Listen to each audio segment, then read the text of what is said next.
بسم اللہ الرحمن الرحیم۔ پارہ نمبر 3 سورہ آل عمران، آیت نمبر 26-27، نئے ایڈیشن کا صفحہ 234۔ دعا کے عنوان سے اہل اسلام کے غلبے کی پیشن گوئی، یعنی بیان تو ایسے کیا کہ مسلمان جو ہیں وہ یہ دعا مانگیں، لیکن اشارہ دے دیا کہ تمہیں غلبہ حاصل ہوگا۔ قل اللہم مالک الملک تؤتی الملک من تشاء وتنزع الملک ممن تشاء وتعز من تشاء وتذل من تشاء بيدك الخير إنك على كل شيء قدير تولج الليل في النهار وتولج النهار في الليل وتخرج الحي من الميت وتخرج الميت من الحي وترزق من تشاء بغير حساب قل تو کہہ اللہم اے اللہ، مالک الملکی سلطنت کے مالک، اے سلطنت کے مالک اللہ، تو اتی الملک من تشاء تو دیتا ہے سلطنت جس کو چاہے، وتنزع الملک ممن تشاء اور چھین لیتا ہے سلطنت جس سے تو چاہے، وتعز من تشاء وتذل من تشاء تو عزت دیتا ہے جس کو تو چاہے اور ذلیل کرتا ہے جس کو تو چاہے۔ بیدک الخیر تیرے ہاتھ میں ہے سب خیر، انک علی کل شیء قدیر بے شک تو ہر چیز پر قادر ہے۔ تولج اللیل فی النہار تو داخل کرتا ہے رات کو دن میں، وتولج النہار فی اللیل اور تو داخل کرتا ہے دن کو رات میں، وتخرج الحی من المیت اور تو نکالتا ہے زندہ کو مردہ سے، وتخرج المیت من الحی اور تو نکالتا ہے مردہ کو زندہ سے، وترزق من تشاء بغیر حساب اور تو رزق دیتا ہے جس کو تو چاہتا ہے بغیر حساب بے شمار۔ تفسیر: اے محمد صلی اللہ علیہ وسلم، آپ اللہ تعالیٰ سے یوں کہیے کہ اے اللہ تمام ملک کے مالک، آپ ملک کا جتنا حصہ چاہیں جس کو چاہیں دے دیتے ہیں، اور جس کے قبضے سے چاہیں ملک کا حصہ لے لیتے ہیں، اور جس کو آپ چاہیں غالب کر دیتے ہیں اور جس کو چاہیں آپ پست کر دیتے ہیں۔ آپ ہی کے اختیار میں ہے سب بھلائی، بلا شبہ آپ ہر چیز پر پوری قدرت رکھنے والے ہیں، لہذا آپ ہمیں مغلوبیت کی حالت سے نکال کر غلبے کی حالت عطا فرمائیے۔ یہ آپ کے لیے کچھ مشکل نہیں، کیونکہ آپ تو بڑے بڑے حالات بدل دیتے ہیں۔ مثلاً آپ بعض موسموں میں رات کے اجزاء کو دن میں داخل کر دیتے ہیں جن سے دن بڑا ہونے لگتا ہے، اور بعض موسموں میں دن کے اجزاء کو رات میں داخل کر دیتے ہیں جس سے رات بڑھنے لگتی ہے، اور آپ جاندار چیز کو بے جان سے نکال لیتے ہیں جیسے انڈے سے بچہ، اور بے جان چیز کو جاندار سے نکال لیتے ہیں جیسے پرندے سے انڈا، اور آپ جس کو چاہتے ہیں بے شمار رزق عطا فرماتے ہیں۔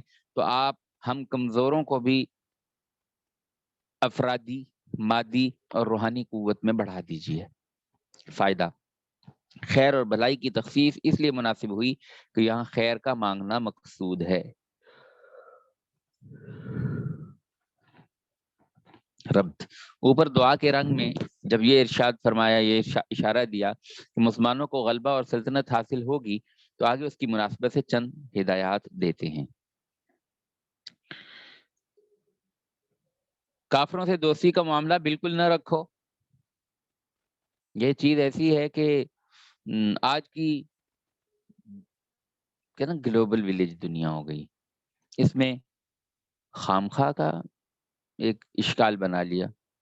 کافر ہیں، یہودی ہیں، عیسائی ہیں، ہندو ہیں، شیعہ ہیں، فلاں فلاں فلاں فلاں، ہمارے ساتھ کام کرتے ہیں، کھانا کھا سکتے ہیں بھی۔ کیوں کھاؤ گے کھانا ان کے ساتھ؟ نہیں کھانا چاہیے، کل ہی پوچھ رہے تھے۔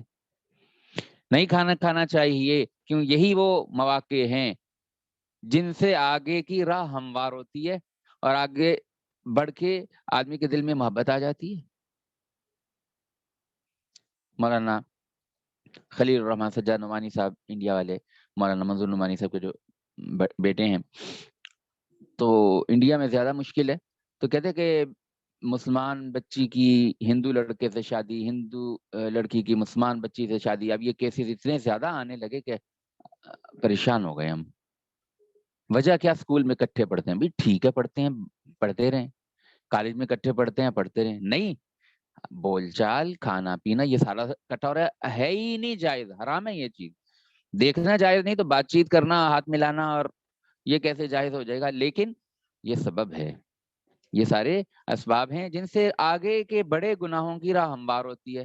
اور طائف صاحب فرمانے لگے کہ بعض گناہ ایسے ہیں کہ جن پہ آدمی پختہ ہو جاتا ہے، دل لگ جاتا ہے نا جس میں، ہاں تو پھر ایسے بھی ہیں، اللہ بچائے اللہ بچائے، کہ مرتے دم ایمان کو لے جاتے ہیں، ایمان ختم ہو جاتا ہے، کافر ہو کے مرا، ساری زندگی نام کا مسلمان رہا، اور اب تو اللہ معاف کرے، اللہ بچائے، ایسے لوگ مسلمانوں میں آنے لگے جو منہ سے کہتے ہیں کہ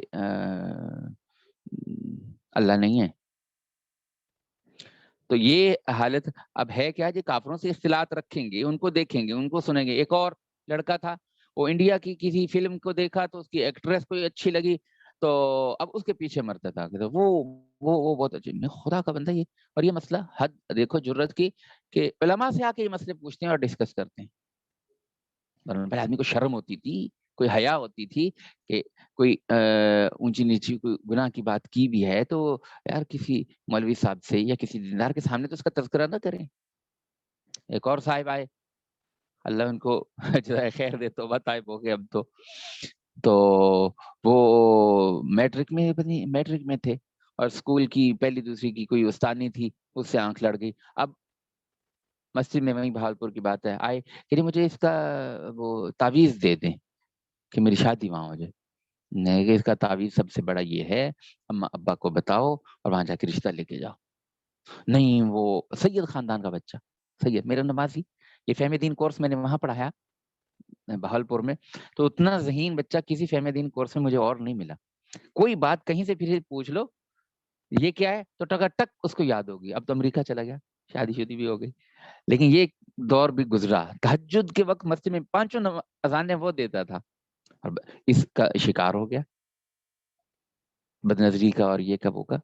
تو خیر کچھ ہومیوپیتھک میں دوائیاں ہیں، میرے بہنوں یا ڈاکٹروں سے پوچھ کے دوائی بھی دی، پھر کچھ پڑھنے کو بھی بتایا، والدین تک بات میں نے خود پہنچائی۔ پھر میں کہتے ہو کتنا اچھا بچہ ہے، اور سمجھو وہ غصے والے والد، میں کہا دیکھو غصہ ہونا بنتا ہے آپ کا، ایک سید خاندان اور باشر اور دیندار خاندان، اور اس میں یہ ایسا کچھ کرے تو غصہ ہونا بنتا ہے، ہوں آپ، لیکن میں اگلی بار بتاتا ہوں، غصہ ہونا اس کا حل نہیں ہے۔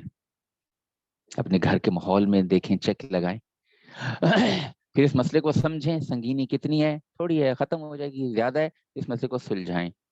اور وہ عابدی صاحب گئے پھر رشتہ لے کے، انہوں نے منع کر دیا، حالانکہ وہ سید نہیں تھے، رائی تھے۔ تو یہ تو خیر ایک مسئلہ بیان کیا، اور کتنے سارے، یعنی ایسی کوئی بات ہو جائے تو پہلے حیا کرتے تھے کہ یار مولوی صاحب یہ ان سے تو نہ کہنا ہے، اب مفتی صاحب کو کہہ رہے ہیں جی اس کا وہ دے دو، تعویذ دے دو۔ شروع کہاں سے ہوئی بات کہ ان سے میل جول رکھا، دیکھنا تاکنا، پھر اٹھنا بیٹھنا نہیں، اجازت نہیں ہے۔ کافروں سے دوستی کا معاملہ بالکل نہ رکھو، اور جب دوستی رکھنا منع تو جو معاملات وہاں پہنچانے والے ہوں وہ بھی منع، بالکل نہ کرو۔ جی دنیا میں کیا نام ہے، آج کل ایسا ہو گیا ہے باہر کے ملکوں میں خاص طور پہ کہ مل جل کے سارے رہتے رہیں، خلاف اسلام ہے۔ اللہ نہیں چاہتے کہ ایسے رہیں، بات ختم ہو گئی۔ اللہ نہیں چاہتے، وہ تو اور بھی بڑی طرح رہتے ہیں، لیکن اللہ نہیں چاہتے۔ تو مسلمان کو اتنی بات بس ہے کہ اللہ یوں چاہتے ہیں یا اللہ یوں نہیں چاہتے۔ ہمارے حضرات کیا کہتے ہیں، حکم میں لگنا حکم کی بنیاد پہ، اللہ کے اوامر کو پورا کرنا امر کی بنیاد پہ۔ اب نئی بات سمجھ میں آتی تو نہ آئے، لیکن حکم ہے تو بس پورا کریں گے۔ اس کی حکمت کیا ہے، اس کی عقلی دلیل کیا ہے، تو پتہ لگ جائے بہت اچھا، نہ پتہ لگ جائے تو بھی بہت اچھا، تو بھی بہت اچھا۔ یعنی اگر کسی حکم کی علت نہیں پتا ہوگی، بھی فجر کی 2 رکعتیں کیوں ہیں، ظہر کی 4 کیوں ہیں، اچھا علماء نے بیان کر دی تو کیا کر دی، اگر نہیں بھی کی تو اب نہیں، صبح کے وقت تو آدمی اٹھے تو تازہ دم ہوتا ہے، نیند فریش ہوتا ہے، اگر لمبی ہونی چاہیے، دوپہر کو کام سے تھکا ہوتا ہے 2 ہونی چاہیے، کرتے رہو تم کٹ ہو جاتی۔ لیکن اللہ کے ہاں قبول تو وہی ہوگی جو یعنی حکم کے مطابق ہوگی۔ تو آسان سی بات، حضرت مولانا محمد علی صدیقی کاندھلوی رحمۃ اللہ نے لکھا ہے کہ ماننے کی راہ آسان ہے، جاننے کی راہ مشکل ہے۔ یہ عقلی توجیحات اور علتیں ہیں حضرت تھانوی رحمۃ اللہ نے لکھا ہے احکام اسلام عقل کی نظر میں، اس میں تفصیل سے لکھا ہے، لیکن یہ عقلی بیمار کے لیے ہے، وہ قول شاہ ولی اللہ محدث علی رحمۃ اللہ علیہ۔ تو عقلی بیمار کیوں بنتے ہو؟ آسان طریقہ یہ ہے کہ ایمان لاؤ، اور ایمان لانے کے بعد پھر سوال نہیں ہوتا۔ اور ایک آج کل عام بیماری، یہ جو ہوتے ہیں نا موضوعات ایسے ذہن میں آتے جا رہے ہیں، یہ وہ سوالات ہیں جو عام لوگ ہم سے پوچھتے ہیں۔ ہم تو آدھے گھنٹے کے لیے بیان کے لیے آتے ہیں نا سبق پڑھانے، لیکن باقی سارا دن لوگ سوال پوچھتے رہتے ہیں۔ تو اسے پتہ لگتا ہے ہمیں کہ عوام کے ذہن میں یہ آ رہا ہے، یہ بھی ذہن میں اشکال پیدا ہو رہا ہے۔ عورتیں مردوں کے برابر ہیں، عورتیں مردوں کے برابر ہیں، یہ کس نے کہہ دیا؟ تقویٰ میں تو عورت بھی بڑھ سکتی ہے، یہ کوئی عورتیں مردوں کے برابر نہیں ہیں، عورتوں کا ایک درجہ نیچے رکھا گیا، کیا تقویٰ کے اعتبار سے پوری امت مل جائے، پوری امت، تمام تابعین تبع تابعین ساری امت مل جائے، ایک صحابی کے درجے کو نہیں پہنچتی نا، اور صحابیہ کے درجے کو پہنچ جائے گی؟ نہیں پہنچے گی۔ پوری امت ایک طرف، حضرت عائشہ رضی اللہ تعالی عنہا ان کے درجے کو نہیں پہنچ سکتی۔ پھر قرآن میں آ گیا کہ وَلِلرِّجَالِ عَلَيْهِنَّ درجہ، کہ مردوں کو عورتوں پر ایک درجہ فضیلت حاصل ہے، ایک اپر ہینڈ ہے۔ تو اس کا کیا مطلب؟ انتظامی طور پر گھر کا بڑا جو ہوتا ہے وہ مرد ہوتا ہے، عورت کو کہا تم گھر کے کام سنبھالو، اور اس کے سارے خرچے اور جتنی ضروریات ہیں وہ پوری کرنا مرد کے ذمے شریعت نے لازم قرار دیا۔ اسلام کے اندر تو یہی ہے، عورت باہر نہیں نکلے گی، اس کی تمام ضروریات کو پورا کرے گا مرد۔ اور انتظامی لحاظ سے اب گھر کا نظام چلانے کے لیے مرد کو اپر ہیڈ دیا کہ فیصلہ وہ کرے گا جس کو کہتے ہیں امیر صاحب، ہم تبلیغی اصطلاح میں کیا کہتے ہیں، امیر صاحب فیصلہ کریں گے۔ تو گھر کے امیر صاحب وہ باپ ہوگا، جو بڑا ہوگا باپ ہے، باپ گھر کا بڑا ہوگا، وہی فیصلہ کرے گا۔ اچھا، عام زندگی ہمیں تبلیغ میں جاتے ہیں، جماعت نکلی، تو ہو سکتا ہے کہ جماعت کا عام ساتھی کوئی مامور جو ہے وہ زیادہ تقویٰ طہارت والا اور زیادہ بڑا عالم ہو بنسبت امیر صاحب کے۔ امیر صاحب انتظامی طور پر امیر بنا دیے گئے نا، وہ انتظام سنبھالیں گے، تو اپر ہینڈ ہے ان کو امیر ہونے کا انتظامی لحاظ سے۔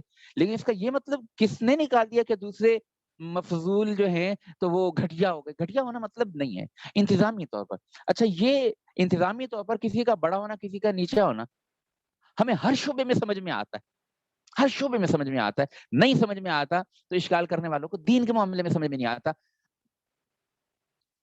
یعنی کوئی پوچھے، مطلب عام سی مثال دیتا ہوں کہ ہمارے ابھی موجودہ صدر اور وزیر اعظم صاحب یہ زیادہ پڑھے لکھے یا ڈاکٹر عبدالقدیر خان صاحب؟ ان کا علم زیادہ ہے، دنیاوی علم زیادہ ہے۔ اچھا، وہ زیادہ بڑے عالم دین کے یا مولانا طارق جمیل صاحب؟ مولانا طارق جمیل صاحب زیادہ بڑے عالم ہیں دینی علوم کے، وہ دنیاوی علوم کے وہ۔ لیکن صدر وزیر اعظم کون بنے ہوئے؟ کم علم والے، ان کی بنسبت کم علم والے۔ ہمیں تو اور بہت سارے اختلاف ہیں، لیکن چلو جمہوریت ہے، اختلاف کرتے رہو، لیکن اب تسلیم تو ہے کہ ہمارا صدر وہ ہے، ہمارا وزیر اعظم وہ ہے، ان سے زیادہ شرعی علم والے بھی اور ہیں، اور ان سے زیادہ دنیاوی علم والے بھی اور ہیں۔ اب مفتی تقی عثمانی صاحب اتنے بڑے عالم، دینی دنیاوی ہر قسم کے علوم، ان کے مقابلے میں پورا پاکستان کا کون سا آدمی آئے گا؟ ہے ہی نہیں۔ لیکن وہ ایک عام شہری ہیں، تو اس کا کیا مطلب ہوا کہ اب وہ گھٹیا ہو گئے کیا نام ہے عمران خان سے اور عارف علوی صاحب سے؟ نہیں، بالکل یہ مطلب نہیں ہے۔ انتظامی لحاظ سے یقیناً وہی بڑے ہیں، لیکن اللہ کے ہاں درجہ پانے کے اعتبار سے اللہ بہتر جانے کے کون زیادہ ہے۔ ظاہری بات ہے، تقویٰ طہارت والے، میں کہا کسی کے پاؤں کی خاک بھی نہیں ہو سکتے مفتی تقی عثمانی صاحب کے۔ تو بالکل یہی صورت ہمیں ہر شعبے میں سمجھ میں آتی ہے۔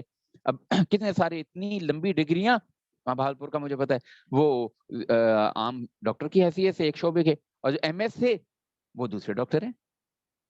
تو ایم ایس اتنے بڑے ڈاکٹر نہیں، جو پورا بہاول وکٹوریا ہاسپٹل انہی کے انڈر ہے، اور دوسرے ڈاکٹر صاحب جو ہیں وہ نیورو سرجن بھی، اور یہ بھی اور یہ بھی، اور پتہ نہیں کیا کچھ پڑھ رکھا۔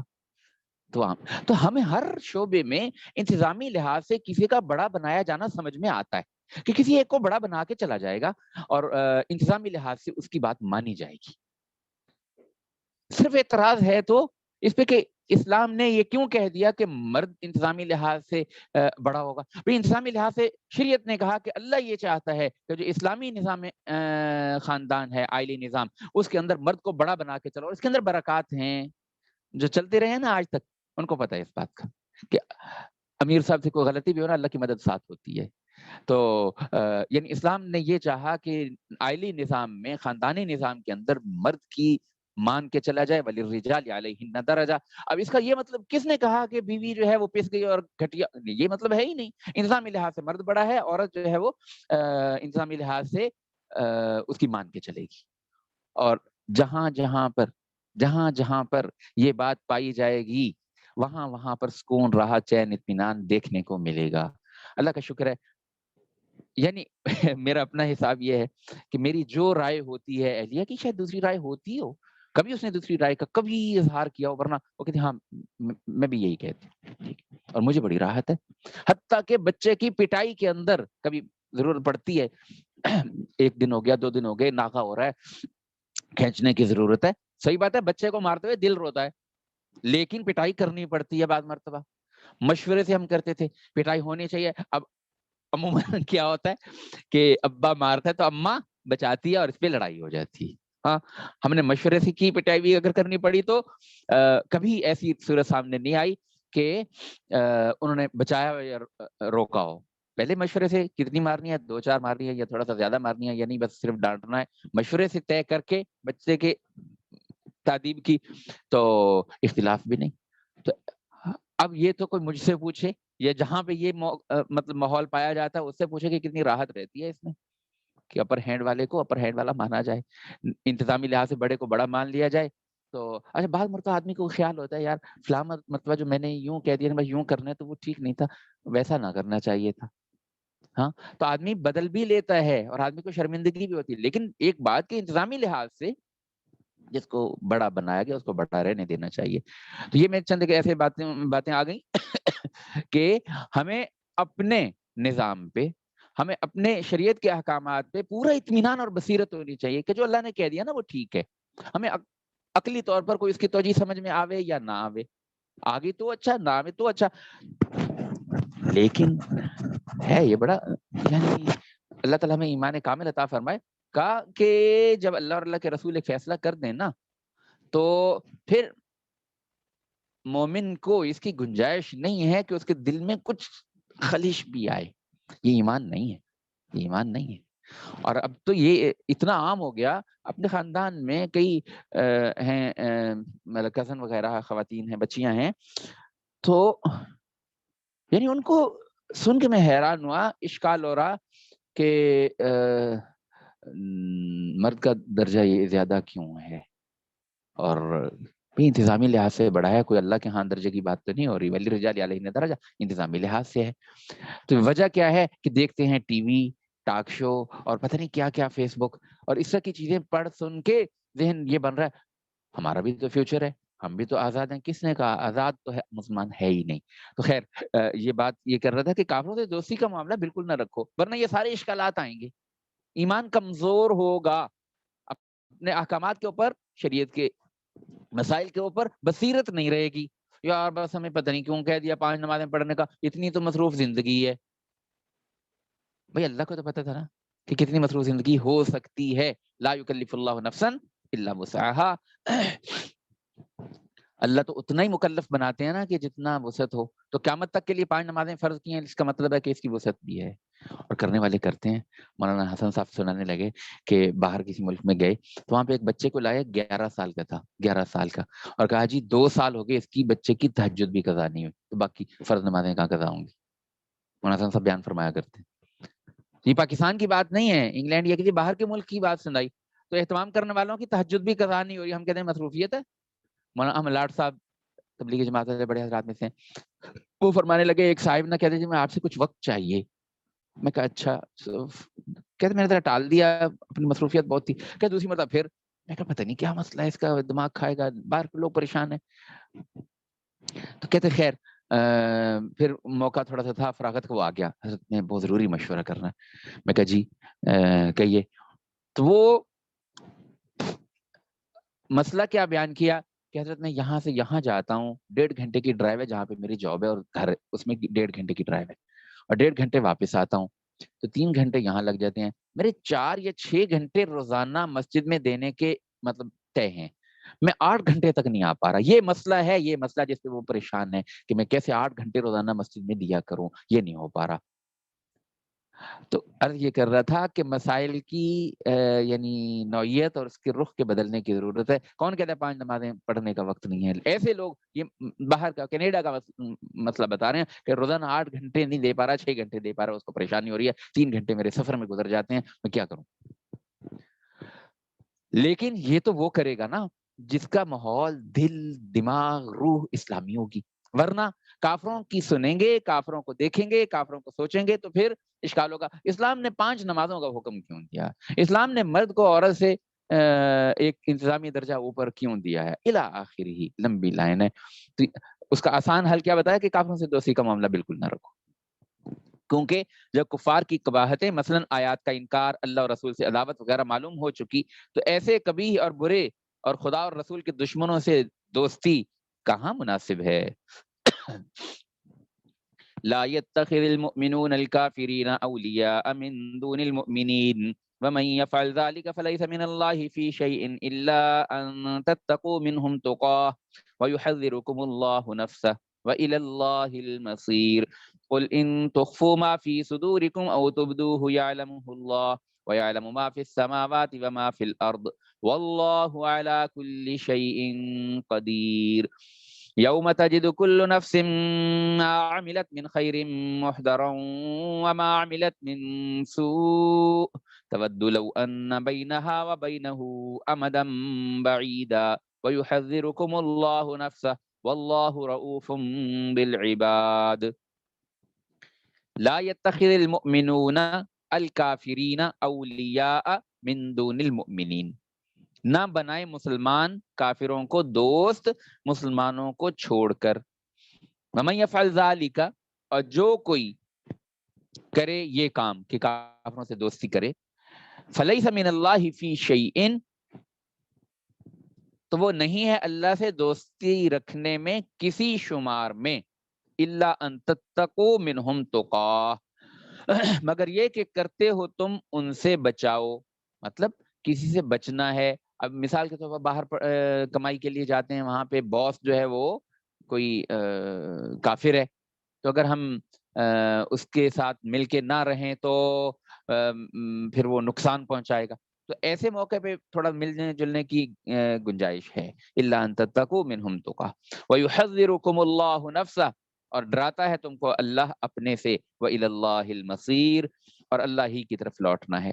قل، تو کہہ، ان تخفوا ما في صدوركم او تبدوه، اگر تم چھپاؤ گے جو بات تمہارے سینوں میں ہے یا تم ظاہر کرو گے، یعلمہ اللہ، اس کو جانتا ہے اللہ، اللہ اس کو جانتا ہے۔ وَيَعْلَمُ مَا فِي السَّمَاوَاتِ وَمَا فِي الْأَرْضِ، اور جانتا ہے وہ یعنی اللہ جو کچھ ہے آسمانوں میں اور جو کچھ ہے زمین میں۔ وَاللَّهُ عَلَى كُلِّ شَيْءٍ قدیر، اور اللہ ہر چیز پر قادر ہے۔ یوم تجد کل نفس ما عملت من خیر محضرا، اور یوم جس دن، تجد پائے گا، کل نفس ہر شخص، ما عملت جو کچھ کے کیا ہے، یعنی جو کچھ اس نے کام کیا ہے، من خیرن نیک کام کے، جو کچھ نیکی اس نے کی ہے اس کو جان لے گا، پائے گا۔ محضرا، اپنے سامنے پیش کی، حاضر سے محضرا اپنے سامنے پیش کی ہوئی، یعنی اپنے سامنے دیکھے گا یہ میں نے نیک کام کیا تھا۔ وما عملت من سوء، اور جو کچھ کی ہے اس نے برائی، اس کو بھی بالکل سامنے پائے گا۔ تودو، چاہے گا، آرزو کرے گا، لو ان بینہا و بینہ امدا بعیدا، کہ کاش ہو اس کے درمیان اور اس دن کے درمیان، قیامت کے دن کے درمیان، امدم بعیدا، مسافت دور کی، یعنی یہ نہ ہی آتا۔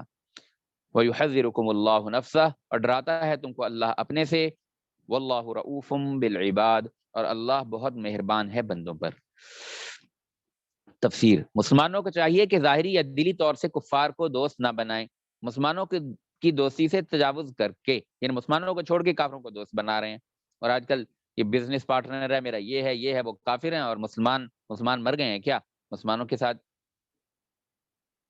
کیا تجارت نہیں ہو سکتی؟ یہ نہیں ہو سکتا۔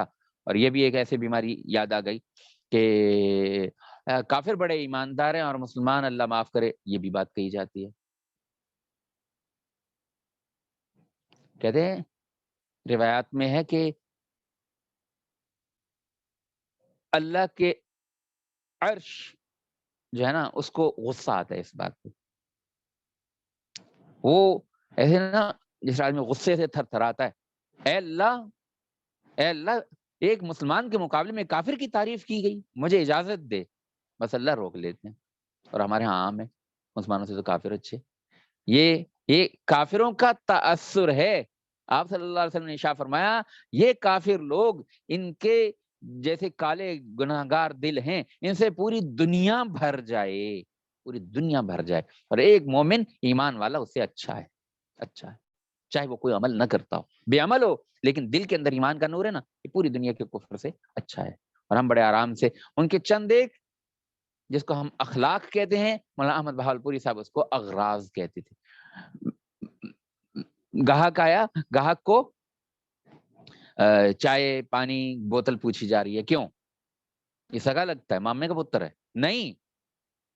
وہ قول مولانا کے کہ اس وقت پرانوں کے جوڑ میں بات گئی، کہتے کہ ابھی آئی تھی نا بڑی عید، تو بڑی عید پہ آپ نے جانور کو کھلایا بھی پلایا بھی کہ بڑی محبت ہو گئی ہے. نہیں نہیں، آگے تجھے چھری پھیرنی ہے. تو اسی طرح گاہک آیا، اس کو کھلا پلا رہے ہیں کہ ابھی سودا ہوگا نا تجھے چھری پھیر لیں گے. تو یہ اغراض ہیں. ان کی ہنسی مسکراہٹ اس کے پیچھے غرض ہے. ہنس کے اچھے لہجے میں نرم لہجے سے بولو گے تو تمہاری سیل بڑھے گی، زیادہ پیسے آئیں گے. بس اس کے پیچھے ہنسی بھی ہے، مسکراہٹ بھی ہے، اخلاق بھی ہیں. امانت داری سے چلو گے تو تمہارا کاروبار پھیلے گا اور ترقی ہوگی. اس لیے کاروبار honesty is the best policy. Policy کے طور پر آنیسٹی کو اختیار کرو، اچھی چیز ہے یا بری ہے چھوڑو، یہ ایک ایسی پالیسی ہے جس سے تمہارا کاروبار بڑھے گا، لہذا اس کو پالیسی بنا لو. اور اسلام کیا کہتا ہے، کتنا بلند ہو کے، اتنی گھٹیا سوچ نہیں ہے. یہاں کہتے ہیں لا ایمان لمن لا امانت له، جو امانت داری نہیں اختیار کرتا اس کا ایمان ہی کہاں ہے. یعنی ویلیوز اور اخلاق کا بھی معیار اتنا اونچا. تو ہمارے ہاں کیا ہوتا ہے کہ تھوڑا سا کافروں کی کوئی بات سطحی طور پر اچھی لگی، جس کی حقیقت کو بھی نہیں جانتے کہ ان کی اپنی اغراض ہیں، اور مسلمانوں کے اوپر برسنا شروع ہو گئے. اللہ تعالیٰ بچائے. یہ بھی کافروں سے ملنے جلنے اور ان کے پروپیگنڈے کا اثر ہے، اس سے بھی پرہیز کرنی چاہیے. تفسیر ابھی تشریح نہ پڑھیں؟ کتنی دیر کا ہوا؟ آدھا گھنٹہ ہو گیا. چلو ٹائم پورا ہو گیا، اس کی تشریح کل کر لیں گے. 236 نمبر. السلام علیکم. السلام علیکم. وعلیکم السلام. جی مولانا الا ان تتقوا منهم تقوا میں کتنی ہمیں اجازت ہے کہ